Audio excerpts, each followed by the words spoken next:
नमस्कार दोस्तों, ज्ञान गंगा चैनल के हिंदी कहानियों में मैं वंदना श्रीवास्तव आपका स्वागत करती हूँ। आज की कहानी है बंटवारा माता पिता का। दोस्तों, कहानी में आगे बढ़ने से पहले आपने यदि मेरे चैनल को अब तक सब्सक्राइब नहीं किया है तो जल्दी से कर लीजिए। सूरजपुर गांव के रामनाथ और सावित्री देवी अपने घर के आंगन में बैठकर बीते दिनों की बातें कर रहे थे। सावित्री जी ने उदास स्वर में कहा, सुनो जी, जब बच्चे छोटे थे यह आंगन उनकी हंसी से गूंजता था। अब कैसा सन्नाटा पसरा हुआ है। रामनाथ जी ने उनकी आंखों में दर्द देखा और बोले, हमने अपने सपनों को कुर्बान करके अपने बच्चों के सपनों को पूरा किया है और अब वही बच्चे अपनी अपनी जिम्मेदारियों में इस कदर व्यस्त हो गए हैं कि उन्हें हमारी परवाह ही नहीं है। उनके दोनों बेटे रघु और मनु शहर में अपने अपने परिवार के साथ रहते थे।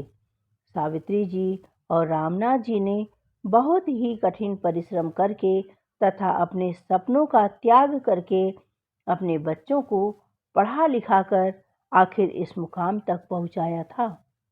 और तो और बेटों की शादी भी उनकी ही मनपसंद लड़कियों के साथ करवा दी, जिससे उनका पूरा परिवार बहुत ही खुश था। दोनों बेटे अपनी अपनी पत्नियों के साथ शहर में बस गए।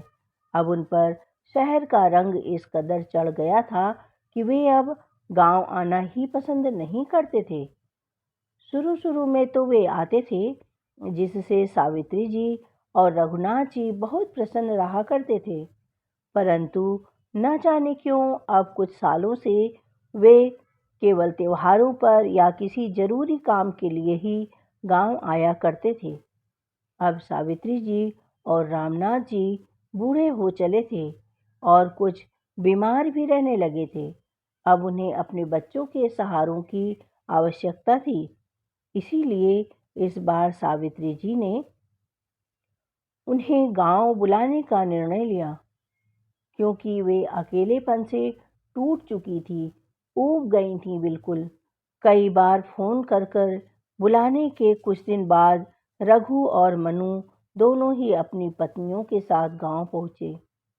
आते ही उनकी बहुएं शिकायत भरे स्वर में बोली, अरे माँ जी, आपको तो पता है कि गांव में कितनी दिक्कतें हैं। यहाँ पर न तो अच्छे कमरे हैं और न ही आराम और सुख सुविधाएं।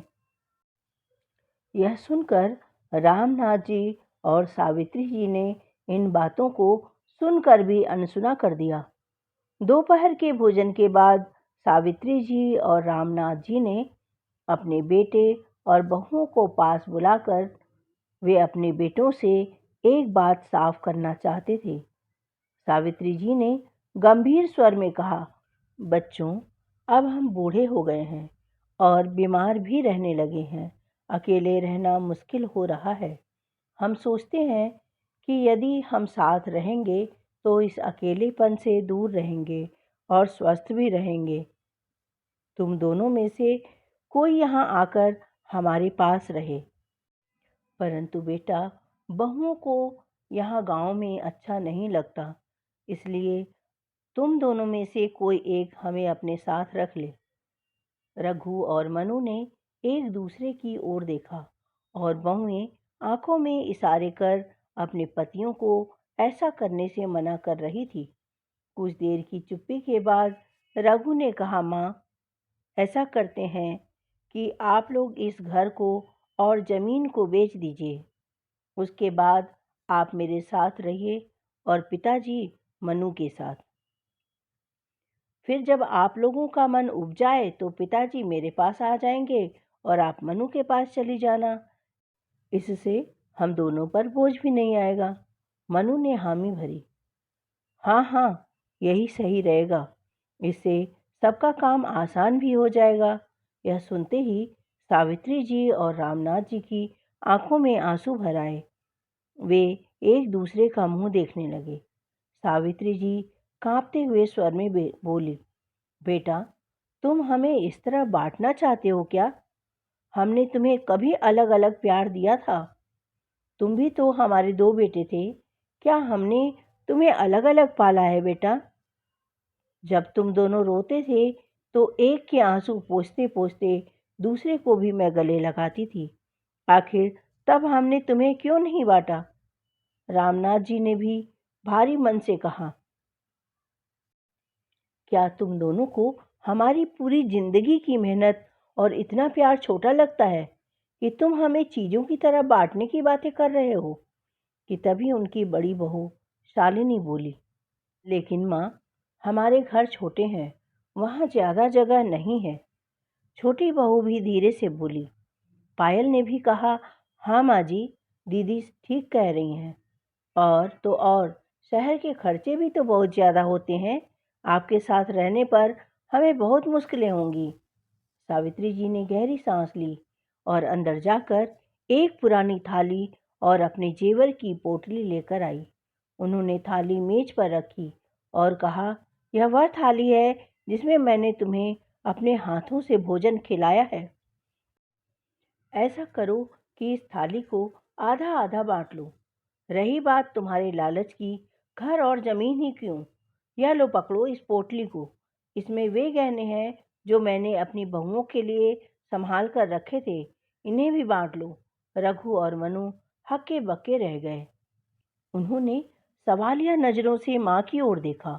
सावित्री जी ने गुस्से में कहा, जब हमारा बंटवारा कर ही रहे हो तो सब कुछ बांट लो, लेकिन सुन लो, मुझे और तुम्हारे पिताजी को तुम लोगों का ये फैसला मंजूर नहीं।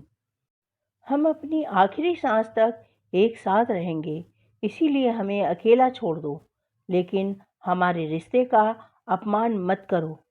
हम लोग कोई वस्तु नहीं जिसका तुम लोग बंटवारा कर लोगे। क्या यही दिन देखने के लिए तुम लोगों को इतने अच्छे और महंगे स्कूल कॉलेज में पढ़ाया था? क्या यही संस्कार दिए हैं हमने तुम्हें बेटा? जाओ बेटा जाओ, खूब खुश रहो।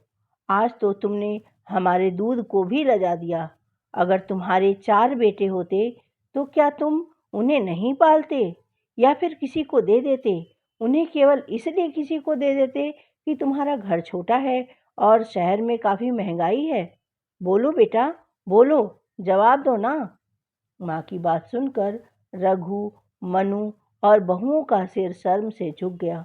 उन्हें समझ में आ गया था कि उन्होंने कितनी बड़ी गलती की है। रघु ने रोते हुए कहा, माँ, हमें माफ कर दो। हमने अपने स्वार्थ में आकर यह घिनौना फैसला लिया। अब हम कभी ऐसा नहीं सोचेंगे।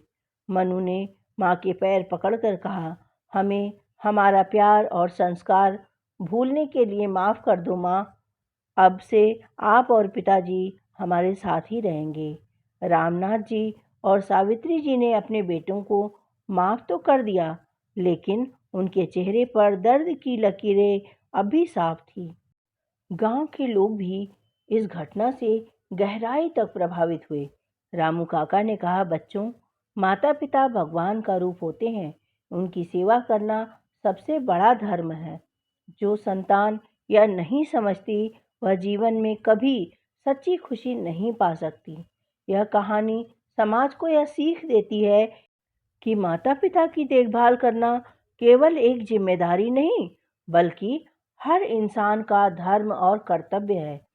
माता पिता का बंटवारा कभी न हो, क्योंकि उनका प्यार और त्याग हमेशा एक साथ होता है। सावित्री जी और रामनाथ जी अपने बच्चों के साथ रहने लगे, लेकिन उनकी आंखों में एक सवाल हमेशा तैरता रहा कि क्या यह प्यार स्वार्थ से परे हो सकता है।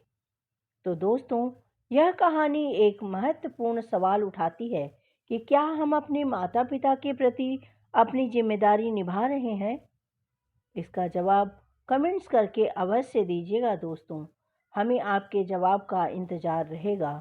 अगर इस तरह की कोई घटना आपने अपने आसपास भी घटते हुए देखा है तो जल्दी से मुझे लिख भेजिएगा, जिसे मैं एक कहानी के माध्यम से लोगों के सामने प्रस्तुत करूंगी।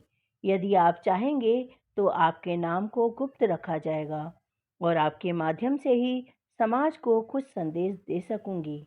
मेरा मेल आईडी आपको मेरे डिस्क्रिप्शन बॉक्स में मिल जाएगा।